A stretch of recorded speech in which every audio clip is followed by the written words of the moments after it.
Sa kilates ko pa lang kasi sa tao, alam ko na kung pwede sa kumpanya namin at hindi eh. Tsaka isa pa, napansin ko, may tattoo ka pala sa kamay. Aplikante ka pa lang. Ako nag-i-interview sa'yo. Mas marunong ka pa sa akin. Kung ganun eh, pasado ka na. Huh? Pasado din ba ako sa'yo? Ay, sir, huwag ka nang magbalak na magpa-interview kasi ako na yung tanggap. Ikaw, umuwi ka na lang. Grabe ka naman.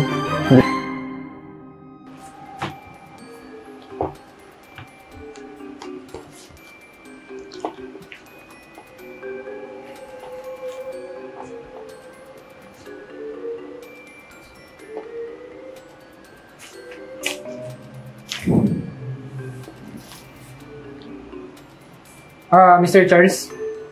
Yes sir. Sorry pero hindi ka qualified sa hinahanap namin aplikante. Sir, saglit lang po di mo pa naman tinitingnan yung CV ko. At isa pa, tingin lang kayo sa akin ng tingin eh. Sa kilates ko pa lang kasi sa tao, alam ko na kung pwede sa kumpanya namin at hindi eh. Tsaka isa pa, napansin ko, may tattoo ka pala sa kamay. Sir, teka lang. Napakalit ng tattoo ko. Sir, tingnan niyo po yung tattoo niyo. Tapos sleeve pa kayo. Alam mo, Mr. Charles, mas marunong ka pa sa akin eh. Ako yung interviewer dito. Pwede ba? Makakalis ka na sa opisina ko. At marami pa ako yung interviewin, no? Sir, kailangan ko ng trabaho eh. Pasensya na pero hindi kita matatanggap dito. Sa iba ka na lang mag-apply.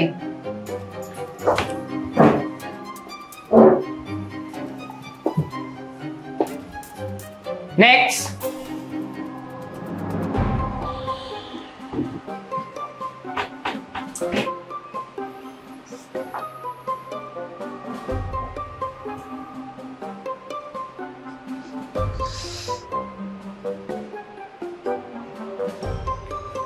Mr. Brian, tatapatin na kada. Hindi ka kasi qualified sa ina-apply posisyon. Saka isa pa, aplikante ka pero ang haba ng buhok mo. Bawal yung long hair sa amin dito. Sir, size ko lang naman, hindi pwede ang mahaba ang buhok. Teka lang aplikante ka pa lang. Ako nag-i-interview sa'yo. Mas marunong ka pa sa akin. Ako sa'yo, mag-apply ka na lang sa iba. Sa kabilang building, may hiring doon, janitor. Doon ka na babagay. Teka lang, hindi mo na ako tinanggap. Nilait mo pa ako Teka lang. Masyado kang mainit Sige na, umalis ka na. Baka gusto mong patawag pa ako ng security. Di na! Alis na ako! Alis din pala eh. Next! Ako na. Ikaw na ata?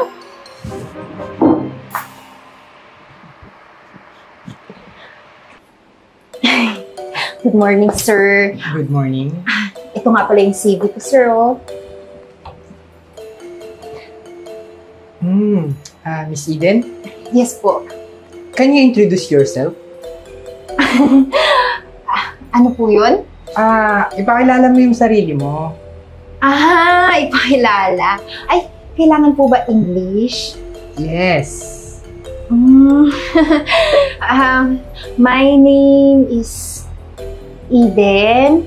I live in Rizal. My favorite food is Okay na po. Wait lang Sige, sir.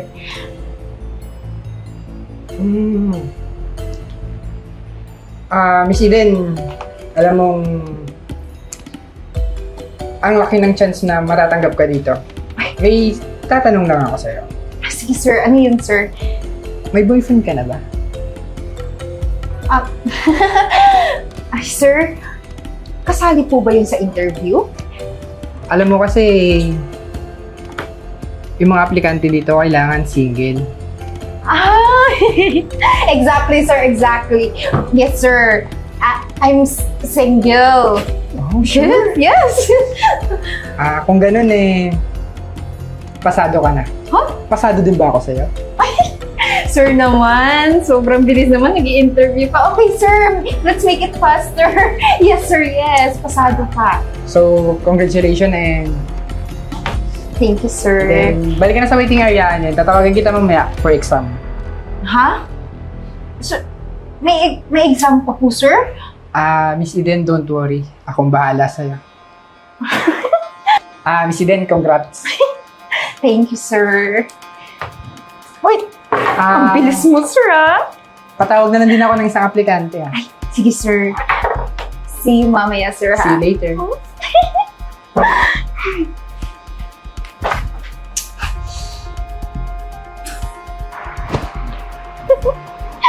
Oh, parang ang bilis mo naman ata sa interview. Kakapasok mo lang.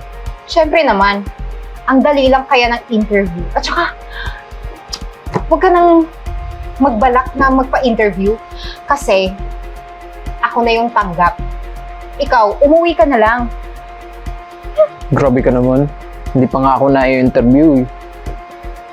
Hoy, sure ako sa sinabi ko kasi type ako nang nag-interview. Kesa sa'yo, tignan mo mukha mo. Siya, pinapapasok ka na doon. Good luck sa'yo. Muna na ako ah. Pasok na ako sa loob. Sasayang na ng oras. Sir, good day po. Ito po yung... Manimik ka na. Walang good sa day ko ngayon. Lalo pag pangit yung mga kaharap ko. Oh, Mr. J. Probinsyano ka pala. Mr. J, yung kumpanya namin ay hindi tumatanggap ng probinsyano. Nung nangangamoy araw ka pa, oh. Tsaka ano yung kwelyo mo? Higpit na higpit. Hindi ka ba nasasakal dyan? Malabo ba yung paningin mo? Siguro yung paningin mo sa mga numero at letra, doble-doble na. O di ka naman kaya bali-baliktad na. Eh, sir, grabe naman po kayo makapagsalita. Hindi naman po... Alam mo, Mr. J, hindi ka na babagay sa kumpanya namin. Eh, sir, hindi naman po model yung ina-applyan ko, sir eh. Accounting po. Ayun na nga eh, hindi ka qualified sa mga hinahanap namin. At isa pa, hindi kami tumatanggap ng probinsyano. Eh, sir, hindi niyo pa po nababasa yung CV ko, sir eh. Oh, anong nangyari dito? Sir, ito kasi si Mr. J hindi qualified sa hinahanap natin. Tsaka isa pa, sir, probinsyano eh. Eh, sir, hindi pa nga po niya binabasa tong resume ko, sir eh. Sir, magsasabi ba ako sa kanya kung hindi ko nakita yung resume niya? Sige, patingin nga ng resume mo.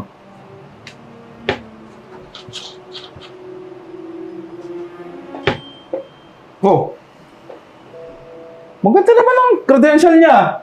Tsaka, pasok na pasok to sa hinahanap natin. Ilan pa ba yung kulang sa kailangan nating empleyado? Sir, isa pa lang po yung nakapasa sa interview eh. Pangalawa po siya. Kung gano'n, pagsabay mo na sila sa exam. Tanggapin mo na to. Kailangan ko yan.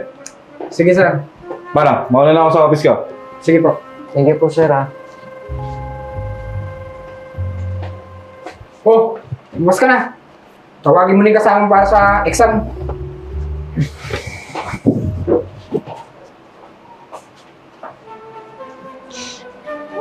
Hirap-hirap. Kanina pa kayo dyan ah. Di pa rin kayo tapos. Sir, ang hirap naman nito. Hindi ko maintindihan, no? Ano Miss ba to? Eden, para hindi ka mahirapan eh. Sundin mo na lang to. At ikaw naman, sabi ko sa'yo, di ba? Hindi ka na babagay dito. Ano? Nahihirapan ka rin dyan sa exam mo? Kung ako sa'yo, bumalik ka na lang sa bundok kung saan ka man nanggaling. Magtanim ka na lang ng kamote dun.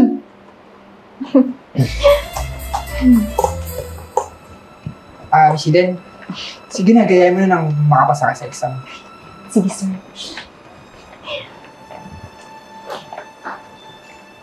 Yes, boss. Dalawa yun, sir. Hindi pa ba tapos yan? Sige sir, para tapusin ko na sa kanila agad to pang makapunta na kami dyan sa opisina mo. Oo, kanina pa yun. Tsaka may lakad ako. Kailangan ko matapos yung mga interview eh. Sige po sir. Oy, tapos na exam nyo. Akin na yung mga result nyo at isasend ko na yun kay sir. Sige na, kaya nyo na ako dun. Para pakapunta tayo sa opisina ng amo ko. Sige, sir.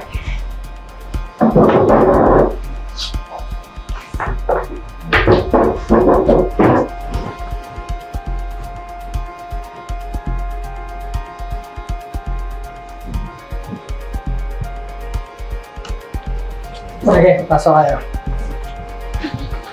Pasok kayo sila. So, nakita ko na yung mga result ng exam nyo, no? And, siyempre, isa lang yung kukunin namin dito as accounting. And congratulations, Miss Eden. Sabi ko na eh, ako yung matatanggap, hindi ikaw. Alam mo, bibilib ako sa'yo Almost perfect mo tong exam eh. Okay lang ba kung magtanong ako ng isang question? Parang naman, masigurado ko na ganun ka talaga katalino. May follow-up pa talaga, sir. Hindi pa ba sapat yung resulta ng exam? Isa lang naman eh.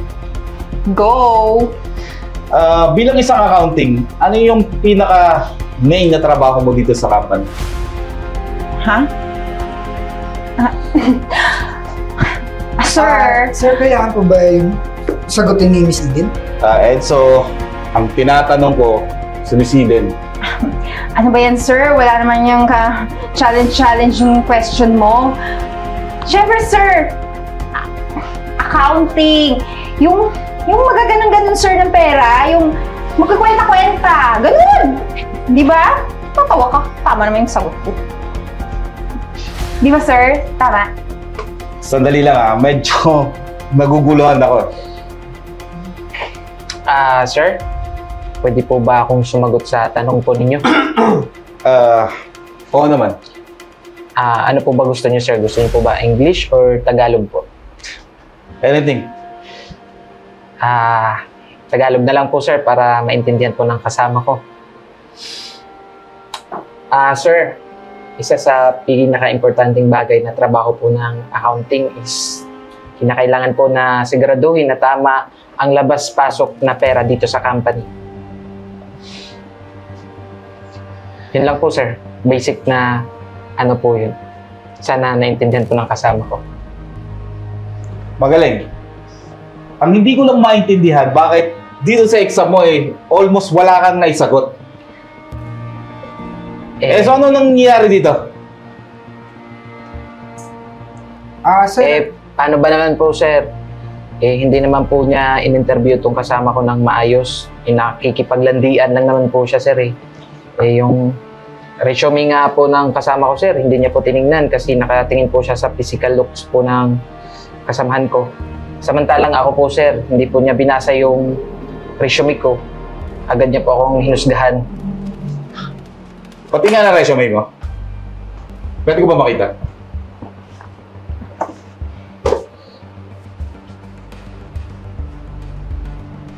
Ano yun, so?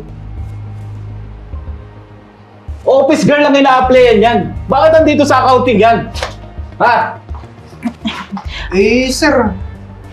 Nakakaumay na kasi yung mga mukha ng empleyado natin. Puro lalaki na lang Kaya, sinubukan ko sanang tanggapin itong babae bilang accounting.